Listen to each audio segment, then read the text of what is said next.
Assalamualaikum warahmatullahi wabarakatuh. Bismillahirrahmanirrahim. Alhamdulillahirabbil alamin. La ilaha illallah wahdahu la syarikalah. Lahul mulku wa lahul hamdu wa huwa ala kulli syai'in qadir. Asyhadu an la ilaha illallah wa asyhadu anna Muhammadan abduhu wa rasuluh. Gimana kabar, Pak? Bapak sehat, Pak? Masih saum? Insyaallah.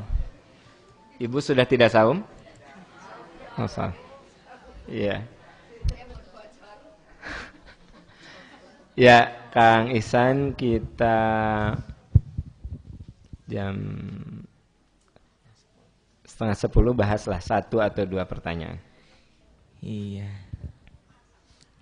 Bismillahirrahmanirrahim. Assalamualaikum warahmatullahi wabarakatuh. Waalaikumsalam warahmatullahi wabarakatuh. Ustadz, di usia saya yang 38 tahun, saya sedang hamil 3 bulan, anak kedua. Bagaimana kalau saya sudah berniat untuk tidak puasa dan membayar fidyah saja? Ataukah saya harus mencoba puasa, kalau tidak kuat baru membatalkan puasa? Soalnya saya merasa makan saya tidak teratur dan cepat capek, kadang-kadang mual-mual. Bagaimana dengan pendapat orang-orang lebih baik puasa saja, karena nggak puasa juga makannya sedikit? Bagaimana dengan maksud Quran surat Al-Baqarah ayat 184 yang berbunyi, barang siapa mengerjakan kebajikan itu lebih baik baginya dan puasamu itu lebih baik bagimu. Terima kasih, mohon penjelasan. Iya, kondisi fisik setiap orang beda-beda, ya. Apabila menurut perhitungan kita akan lemah dengan berpuasa, terutama kualitas apa, Bu? Kualitas, dia teh lagi menyusui kan? Lagi hamil. Apabila kualitas yang diprioritaskan itu adalah untuk supaya bayi terjamin nutrisinya, lalu Anda dari sekarang sudah memutuskan tidak berpuasa, tidak apa-apa. Apalagi Anda bilang makannya tidak teratur, terus suka pusing-pusing, terus puasa, pingsan. Nah, kalau menurut perhitungan Anda itu tidak akan kuat, lalu Anda memutuskan untuk tidak berpuasa, itu nggak apa-apa. Memang ada orang, saya menghargai, tapi agama itu kan mengajarkan sesuatu yang tidak memadorotkan kita. Katanya bayi itu harus dilatih berpuasa. Ibunya itu kudu puasa, cina. Bayi itu dilatih. Dilatih mangkeo geus lahir. Keo geus lahir. Sekarang mah nutrisi janin harus terpenuhi. Itu yang paling penting. Maka saya termasuk orang yang menganjurkan wanita hamil tidak perlu berpuasa. Karena Allah sudah memberikan kemudahan. Allah itu paling senang kalau kemudahannya diambil. Lalu bagaimana dengan ayat yang mengatakan wa antasumu khairul lakum? Kalau kamu saum itu lebih? Nah, itu berlaku bagi yang safar. Misal, saya dalam puasa ini sering safar. Jakarta lah, Cirebon lah, segala. Tapi saya merasa kuat sih gitu. Nah, saya berpuasa lebih bagus. Dan dengan saya berpuasa sama sekali tidak membuat kinerja saya buruk. Biasa aja, nggak ngaruh lah gitu. Nah, saya merasa kuat. Maka yang paling bagus bagi saya apa? Saum. Tapi kalau ternyata saya kuat, ke Jakarta teh kuat. Asati dia ke Cimahi, ke Jakarta teh. Tapi tetap saya di sana buka. Boleh nggak? Boleh. Wa antasumu khairul lakum. Tapi kalau saum, baik, eta bagi yang safar. Ya, bagi yang safar. Saya ada acara di Singapura. Pergi pagi ke Singapura, ceramah duhur, ya. Sore saya balik lagi dari Singapura. Enggak buka saya. Kenapa? Sajam karena pesawat ge. Pas sore yang pernah 3 jam. Entar saya mah lebih senang diundang ke Singapura daripada ke soreang. Punten ya orang soreang, punten. Jadi saya mah lebih senang diundang ke Singapura. Ya, pergi pakai pesawat pagi, pulang yang sore. Sudah. Saya nggak buka. Dan ketika saya ceramah di Singapura, nggak mempengaruhi kinerja saya. Misalnya lagi ceramah teh lulus, ente biasa we cenghar. Ya kan? Jag-jag gitu. Maka menurut saya wa antasumu khairul lakum. Kalau kamu saum lebih bagus. Makanya saya tetap aja saum gitu. Nah, tapi ibu hamil masalahnya bukan hanya Anda ukuran kuatnya. Mungkin Anda kuat, tapi nutrisi janin kurang. Memang ada ustazah atau ustadz yang mengatakan lebih baik saum, ajari anak-anak saum. Keur hamil teh sina saum, karunya atuh budak. Janin suruh saum. Ya. Padahal dalam masa itu Anda tahu pertumbuhan otak, pertumbuhan segala macam itu betul-betul membutuhkan nutrisi yang sangat hebat.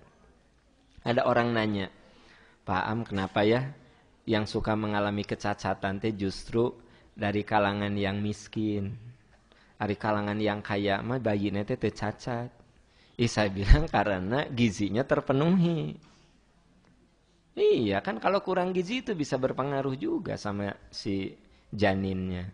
Makanya bagi orang yang sedang hamil dan menyusui, prioritas itu kepada bayi. Nah, karena prioritasnya kepada bayi, maka dia kena fidyah saja, tidak perlu qada. Karena dia berbuka bukan karena sakit, karena dia memprioritaskan bayi atau janinnya. Ya. Tidak ada istilah, oh kalau begitu dua kena, nah qada iya, fidyah iya. Cek ibu-ibu teh mendingan puasa tuh. Nah kan gitu. Anehnya saya mah sok gerak. Nya enakan nu sakit atuh. Qada unggul, teu kudu fidyah. Ibu-ibu jabah hamil, jabah fidyah kena, qada kena. Nah, itu namanya blaming victim, udah jatuh tertimpa tangga geblug bruk gitu. Jaba asup kasusukan. Nama tiluan. Jadi tina tangga bruk asup kasusukan katinggang ke tangga, ya kan gitu. Nah, maksud saya masa Islam kayak begitu, ya. Jadi dengan demikian ibu kalau ibu tidak puasa karena hamil dan menyusui, maka Anda cukup fidyah saja, tidak perlu qada. Bagi bapak-bapak yang sedang safar, ibu-ibu yang sedang safar, jadi tidak ada yang dikhawatirkan dengan kehamilannya, murni Anda safar, ya, maka berpuasa itu lebih bagus. Anda sakit, tapi dengan sakit itu tidak, kalau Anda puasa tidak akan membuat sakit Anda parah, ya. Misalnya Anda sakit mata, beureum gitu, aya ciluhan. Burung. Ada? Ciluh. Apa sih? Belek ciluh. Burung belek. Kunaon teu puasa? Gering urangnya. Aku sakit. Saya ingin tanya, kalau dia tidak berpuasa boleh tidak? Boleh tidak? Boleh. Nah, dari Anda sakit bukan sakit mata. Wa antasumu khairul lakum. Tapi kalau saum lebih baik gitu. Paham nggak sih? Nah, saya demam. Demam tinggi. Ya kan kata dokter teh Pak Aam, selain diminum obatnya ini harus banyak minum. Karena kalau orang panas, banyak minum itu sangat membantu menurunkan panasnya. Nah, tapi kalau saya berbuka, kalau saya saum, berarti saya makin sakit enggak? Nah, maka kalau begitu lebih baik berbuka. Paham enggak? Nah, jadi bagi orang yang sakit, kapan yang lebih baik berbuka? Sekiranya saum, sakitnya bakal bertambah parah. Maka yang bagus adalah berbuka. Bagi orang sakit, sekiranya tidak berbuka, si penyakitnya tidak akan parah. Misalnya roromeheun barareuh si kaki teh. Sampai Anda nggak bisa datang ke MPI karena semua sapatu tercukup. Sabab bareuh. Lalu Anda tidak berpuasa, boleh tidak? Boleh. Tapi kalau berpuasa lebih bagus. Karena walaupun Anda puasa, roromeheun itu jauh tina usus. Ya, roromeheun. Kecuali roromeheun nanti usus. Jadi usus Anda teh roromeheun. Nah, sampai selalu nyelekit perut teh. Maka kalau Anda puasa makan tambah maka kalau begitu lebih baik berbuka. Nah, jadi sebenarnya Logikanya sederhana saja. Ayatnya mah sama. Al-Baqarah 183 sampai dengan 185. Sama itu ayatnya mah. Tapi cara mengelaborasi ayat itu, setiap narasumber punya kecerdasan yang beda-beda. Ya, punya wawasan yang beda-beda. Gitu. Makanya janin suruh puasa, mikir. Tuh. Bu ibu latih bayi orang puasa. Engkau geus lahir latih. Karena janin di dalam rahimah belum menjadi manusia sempurna. Dia masih tumbuh. Tumbuh. Ada pembelahan sel. Kan Pak Bu, kalau kita tahu bagaimana tumbuh kembang anak dalam rahim itu kan mengerikan sebenarnya. Iya. Jadi terjadi pembelahan sel ya. Tadinya 2, 4, 8, 16, 36 dan seterusnya. Setiap sel itu ada yang jadi mata, ada yang jadi telinga, ada yang jadi jantung, ada yang jadi otak, setiap pembelahan tuh. Anda perhatikan, kalau itu kurang nutrisi, kurang gizi, nah itu bahaya itu. Kan ari wawasan kita mah gitunya, wawasan ilmu biologinya udah lumayan lah gitu walaupun bukan dokter. Maka bagi yang hamil, saya sarankan tidak puasa. Kalau saya saran tidak puasa. Tapi Pak Am kuat, ibu kuat. Tapi ibu pikirkan janin ibu yang butuh nutrisi cukup. Gitu. Nah, saya mengerti bagaimana proses biologis yang terjadi dalam rahim. Bagi yang tidak mengerti, memerenan ibu lebih baik saum. Latih janin itu berpuasa. Gitu. Padahal itu janin belum sempurna kejadiannya. Gitu. Ya. Oke. Tadi udah terjawab, Kang? Nah, paling yang sering jadi pertanyaan, ini ada tambahan pertanyaan. Pertanyaannya, gimana katanya kalau keguguran? Orang yang keguguran itu kan ada terjadi pendarahan ya. Nah, orang yang keguguran itu, jadi yang namanya darah yang menyertai kelahiran bayi, baik normal ataupun tidak normal, itu namanya nifas. Ya. Jadi itu namanya nifas. Gitu. Oleh karena itu, kalau orang nifas bayar fidyah apa bayar qada? Orang nifas bayar qada, bayar fidyah. Ya. Orang nifas itu tidak sholat. Orang mens itu tidak sholat. Orang nifas itu bayar qada. Ya. Orang mens itu qada. Begitu. Jadi kalau ibu lagi hamil, sayang, keguguran. Pas hamilnya ibu tidak puasa. Nah yang lagi hamilnya tidak puasa bayar apa? Misalnya 15 hari Anda bayar fidyah. Keguguran. Kan keluar nifas. Nah itu bayarnya sisanya qada. Jadi kalau yang 15 hari itu Anda bayar fidyah, nah begitu mengalami keguguran, itu dari mulai situ dihitungnya ke bayar qada. Apa? Kalau melahirkan, ya, itu karena si ibu tadi menyusui. Jadi dia bayar fidyah karena menyusuinya. Tapi kalau ASI-nya tidak keluar, tidak ada ASI sama sekali, melahirkan, nah dia tidak menyusui. Kan ada yang tidak ASI-nya nggak keluar. Nah maka sisanya itu bukan fidyah tetapi qada. Ya. Kalau yang pendarahan karena sakit, ya, itu baik yang normal, menstruasi ataupun apa tadi? Nifas, juga yang keluar darah karena sakit, ya. Jadi seperti orang mens, tapi darahnya banyak dan dia tidak kuat puasa, maka dia harus bayar qada karena dikategorikan sebagai orang sakit, gitu. Nah, bagaimana kalau tambah darah? Ya tambah darah transfusi darah. Ya. Batal tidak puasanya? Tidak batal karena si darahnya tidak diminum. Ya kan? Kecuali jadi Dracula. Lak. Ya. opat labu, tah jelas. Tapi kalau orang transfusi darah itu tidak membatalkan saum. Orang diambil darah, donor darah tidak membatalkan saum. Gitu. Orang disuntik tidak membatalkan saum. Yang membatalkan saum, si obat suntiknya dileg-leg. Jadi si obat suntik itu lak-lak-lak, ya kan, dicabut si jarum teh gitu kan. Nah, eta batal. Tapi kalau ces disuntik, ya kan? Karena ada yang nanya, dia disuntik meningitis mau berangkat umroh. Ya. Dia nanya, "Pak Aam, saya harus suntik meningitis, ya. Saumnya batal tidak?" Ya, saya bilang, "Ibu disuntikan?" "Iya, disuntikan." Ya, atos tidak apa-apa. Kecuali seperti bayi dikecelakaan. Apa tuh? Apa, Bu?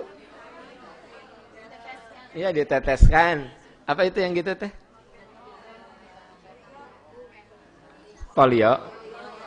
Nah, ya gitulah pokoknya mah bayi tah. Misalnya ibu apa yang gitu teh namanya? Imunisasi, tapi dengan cara dikecelakan, ya.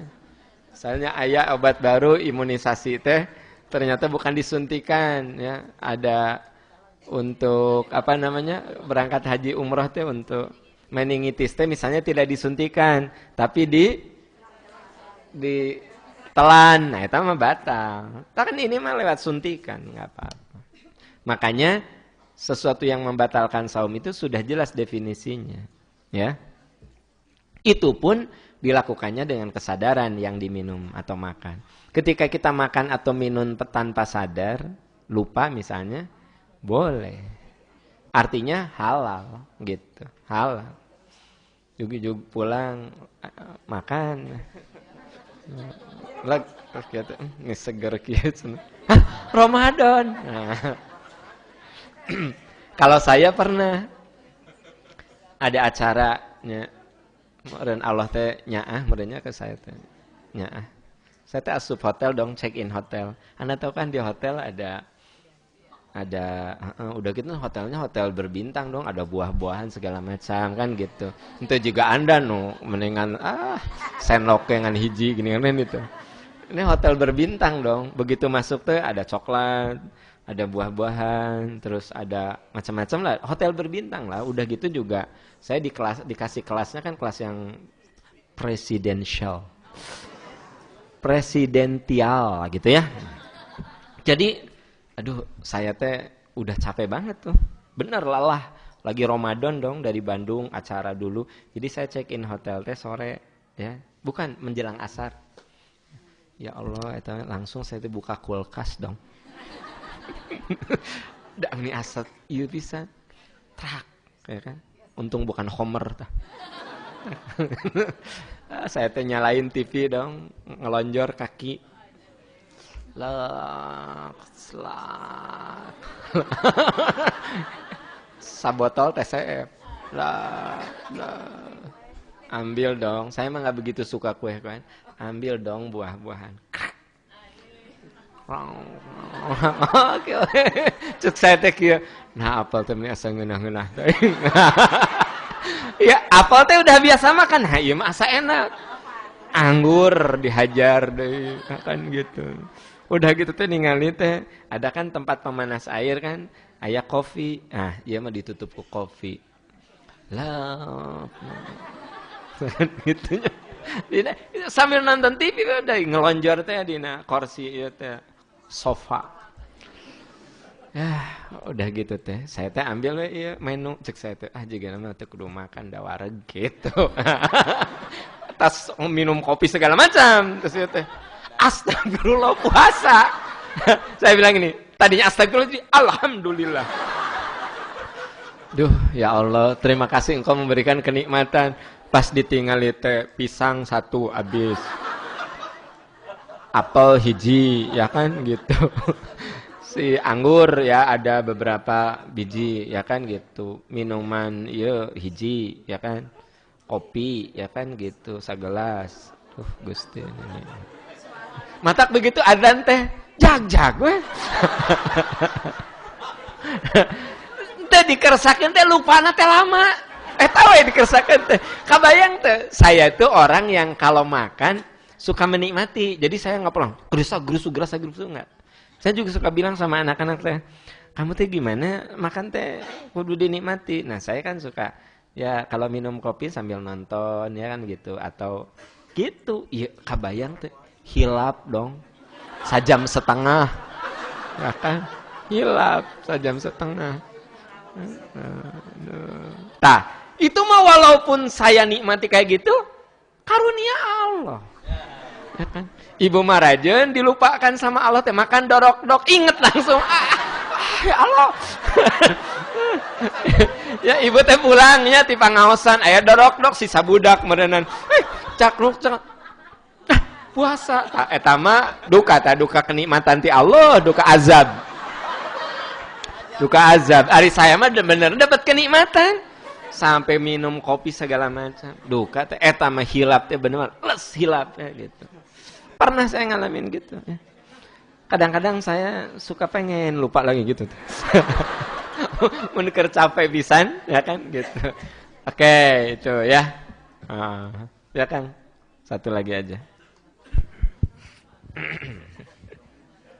Kayaknya berdoa semua jadi lupa, Pak. Ya, pertanyaan selanjutnya. Bismillahirrahmanirrahim. Saya mempunyai saudara yang mana beliau saudara tersebut mengadopsi anak perempuan. Sampai sekarang, mahram atau kerabat laki-laki dari anak yang diadopsinya tersebut tidak diketahui keberadaannya. Bolehkah ayah angkat dari anak yang diadopsi tersebut menjadi wali atas pernikahan anak perempuan tersebut? Soalnya, ketika saya beritahu bahwa hal tersebut tidak boleh, mereka susah menerima untuk diberitahunya. Saya menyarankan agar mereka menggunakan wali hakim atau penghulu KUA. Tapi mereka masih enggan untuk menerima dan bersikukuh bahwa ayah angkatnya lah yang akan menjadi wali nikahnya. Mohon penjelasan, Pak. Ya, ini pelajaran penting bagi kita semua bahwa perceraian boleh terjadi, tetapi hubungan anak dan orang tua itu nggak bisa putus, nggak bisa. Ibu kalau punya suami ya benar-benar zolim sama ibu boleh gugat cerai. Kalau udah nggak kuat, kalau ibu dizolimi, bapak punya istri susah pisan dididiknya, boleh Anda bercerai. Anda boleh bercerai dengan suami atau istri tapi tidak bercerai dengan anak-anak. Anak-anak adalah anak kita. Ya. Misalnya saya bercerai sama istri saya. Istri saya sudah nikah lagi dengan orang yang hebat ya. Saya mah anger ya, buka bengkel di ujung Berung. Ya. Saya mah anger buka bengkel motor di ujung Berung. Istri saya udah nikah lagi, suaminya pejabat segala macam. Tapi kan karena saya punya anak perempuan, nanti ketika anak saya mau nikah, tetap saya yang tukang bengkel itu. Saya yang jadi walinya. Bukan ayah tirinya atau ayah angkatnya yang menteri itu, bukan. Aam Amiruddin yang bengkel di ujung Berung. Ya. Ayah di situ bengkel berkah. Gitu. Bengkel berkah. Terima reparasi motor. Ganti oli dan cuci motor. Nah. Jadi teman-teman sekalian seperti itu. Bagaimana kalau si orang tuanya tidak diketahui, ayahnya nggak diketahui? Nah kalau ayahnya nggak diketahui, itu baru boleh wali hakim. Nah, jadi sebelum bicara wali hakim, si ayah aslinya kudu dipastikan dulu ada apa tidak ada. Kalau ada, dia mau apa enggak. Misalnya gini. Kasihan sama anak saya, dia kan bapaknya pejabat begitu, saya kan cuma orang kecil, hanya punya bengkel motor, ya gitu. Akhirnya saya bilang, sini nak, udah aja ayah rela yang jadi wali itu bapak tiri kamu. Nah saya bikin pernyataan. Saya yang bertanda tangan Aam Amiruddin menyatakan menyerahkan perwalian kepada bapak ini sebagai wali hakim. Jadi wali hakim itu boleh ayah tiri, boleh ayah angkat, boleh petugas KUA. Begitu. Jadi sebenarnya tidak bisa disembunyikan. Hati-hati itu, nggak boleh. Itu sebabnya Bapak Ibu yang punya anak angkat hati-hati. Kalau anak itu sudah kira-kira mampu secara mental menerima kenyataan, dia perlu diberitahu bahwa dia adalah anak angkat. Kaitannya dengan dua hal. Satu urusan waris, dua urusan perwalian. Karena anak angkat mah nggak dapat warisan. Tapi anak angkat bisa dapat wasiat atau juga dia bisa dapat hibah. Kalau warisan nggak bisa, ya. Dan wasiat itu juga ada aturan maksimal 1/3. Kalau hibah memang tidak ada aturan banyak sedikitnya, tapi kalau wasiat itu 1/3. Nah ini catatan bagi bapak ibu yang punya anak angkat atau yang sudah bercerai dengan pasangan hidupnya, dengan suami atau istrinya, maka anak perempuan itu tetap harus diwalikan oleh ayah kandungnya. Bukan oleh ayah tirinya. Bukan oleh ayah angkatnya. Ayah kandungnya. Kecuali kalau ayah kandungnya sudah menyerahkan perwalian itu. Ya, seperti yang saya tadi contohkan. Saya serahkan perwalian, tapi harus ada pernyataan. Kalau tidak diketahui, datanglah ke kantor urusan agama, ceritakan apa adanya, nanti kantor urusan agama sebagai hakim untuk menentukan siapa yang akan jadi wali hakimnya. Paham maksudnya? Ya, itu solusinya. Jadi nggak bisa misalnya nggak mau ngotot, nggak boleh. Karena itu akan mempengaruhi sah dan tidaknya pernikahan, sayang. Itu pernikahannya tidak sah kalau walinya tidak sah, gitu. Nah, saya pernah cerita sama Anda bahwa saya pernah beberapa kali waktu ceramah di Tokyo itu saya jadi wali hakim. Kenapa jadi wali hakim? Karena ada orang-orang Jepang yang masuk Islam perempuan nikah dengan orang-orang Indonesia. Ya. Sementara ayahnya beragama Shinto. Maka saya jadi wali hakim untuk si perempuan itu. Jadi saya kalau diingat-ingat entah udah berapa punya cucu. Ya. Karena saya beberapa kali dan saya bilang sama teman-teman adik-adik kita yang sekolah di Jepang, kalau kalian bisa nikah dengan wanita Jepang, nikahilah. Dia beragama Shinto, suruh masuk Islam. Didik sama Anda menjadi muslimah yang soleh. Anda dapat 2 pahala. 1 mengislamkan, 2 membina, ya, 3 menikahi. Mereka pada semangat. Sejak saat itu saya ngomong, berbondong-bondong yang nikah sama orang Jepang. Kan gitu. Maksud saya apa? Karena syarat menikah dengan wanita Jepang mayoritasnya mereka beragama Shinto. Kalau beragama Shinto itu kan kategorinya musyrik, berarti kudu asup Islam dulu itu. Masuk Islam dulu. Setelah masuk Islam baru akad nikah.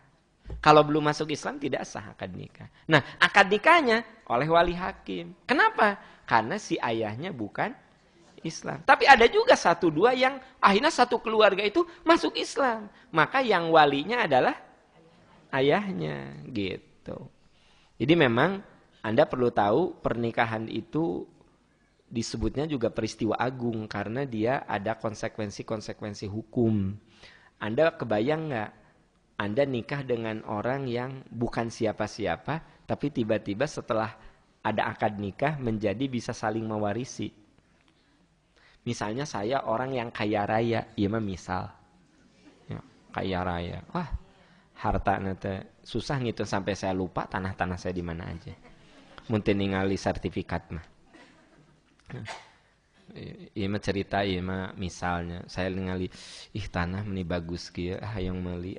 Pas dibeli teh, ya kata nu didinya teh, duka ieu teh da orang anu oti Bandung cenah namina teh aam-aam gitu.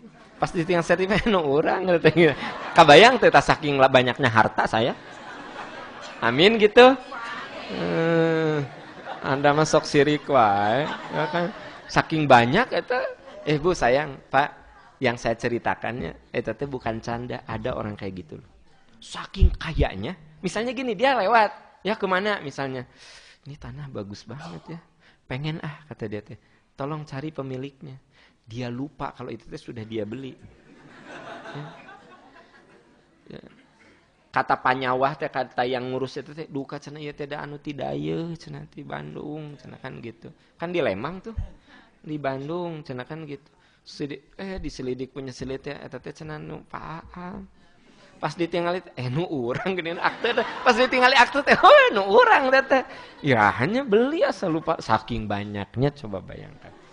Nah, ya ada contoh untuk diri saya mah suka yang ideal.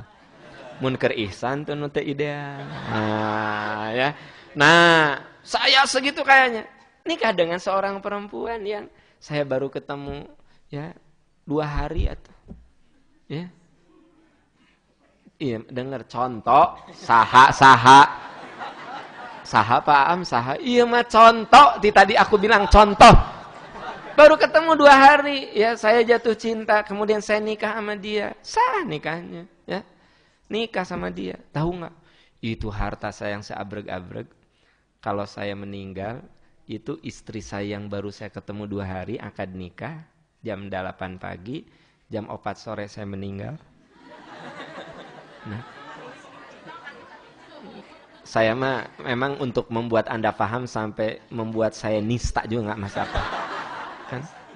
Nah, saya akad nikah jam 8, jam 4 sore saya meninggal. Si perempuan tadi dong, dia bisa dapat harta 1/4 dari seluruh kekayaan saya. Yang pesawat jet ada, hotel ada, sampai tanah. Kabayang teu ngan ukur sabara jam dong, ti jam 8 nepi ka jam 4 dia dapat warisan 1/4 dari 1 triliun. 1/4 1 triliun teh sabaraha? Keheula sabaraha heula jangan sabaraha sih. Ari 1 triliun teh sabaraha juta? Tuh. Teu keke. Ari 1 triliun teh sabaraha juta?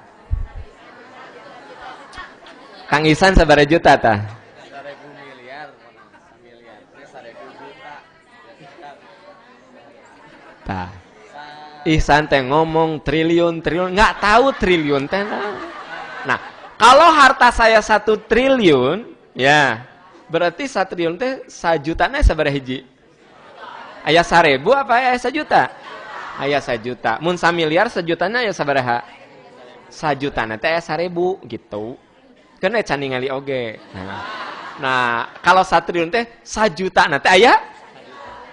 Saya nikah dengan orang yang baru kenal sama saya 2 hari karena saya sudah jatuh cinta. Saya nikah sama dia jam 8 pagi, jam 4 sore saya meninggal. Tah eta si perempuan dapat 250 miliar. 250 miliar. Kan kita nggak punya anak nih, kakarage 4 jam tuh. Maunya lahir di mana? Tapi sudah terjadi akad nikah, melahirkan konsekuensi pertukaran harta yang luar biasa. Matak Bu, cari jodoh tuh yang kira-kira pondok umur beunghar. Oke. Enggak, saya ingin cerita bahwa betapa yang namanya pernikahan itu bisa mengubah segala hal. Bisa mengubah segala hal. Ya, yang tadinya haram jadi halal, yang tadinya tidak saling mewarisi jadi saling mewarisi. Gitu. Dahsyat itu. Ya. Itu sebabnya pernikahan jangan dianggap sepele. Itu pernikahan disebutnya mitsaqon ghalidho, perjanjian agung, perjanjian hebat, perjanjian besar. Karena akan melahirkan konsekuensi-konsekuensi tadi. Dan kalau bicara wali, itu kaitannya dengan pernikahan. Jangan menyepelekan masalah wali. Jangan tidak ada yang tahu atau bahwa seolah-olah kan saya teh ngambil dia teh keur bayi atuh. Kan saya teh anak angkatnya kayak udah seperti orang tua sendiri. Tapi tetap anak angkat, ayah angkat adalah ayah angkat. Anak angkat adalah anak angkat. Tetap ada hukum di mana perwaliannya kudu oleh bapak aslinya. Bapak aslinya tidak diketahui, maka kudu datang ke hakim. Dalam hal ini, hakim itu ke kantor urusan agama. Ceritakan apa adanya. Nanti hakim yang memutuskan, oh kalau begitu Pak, sudah kata orang kantor urusan agama itu misalnya diputuskan, Bapak saja sebagai wali hakim. Ya, karena Bapak yang mengurus anak itu. Ya udah, alhamdulillah Bapak wali hakim. Jadi, tapi jangan gini, geus lah tuh dah. Siapa yang tahu? Atau kan tidak ada yang tahu. Atau nggak boleh begitu. Ya, gitu. Oke, saya pikir itu saja dulu. Ya, jadi kita lanjut.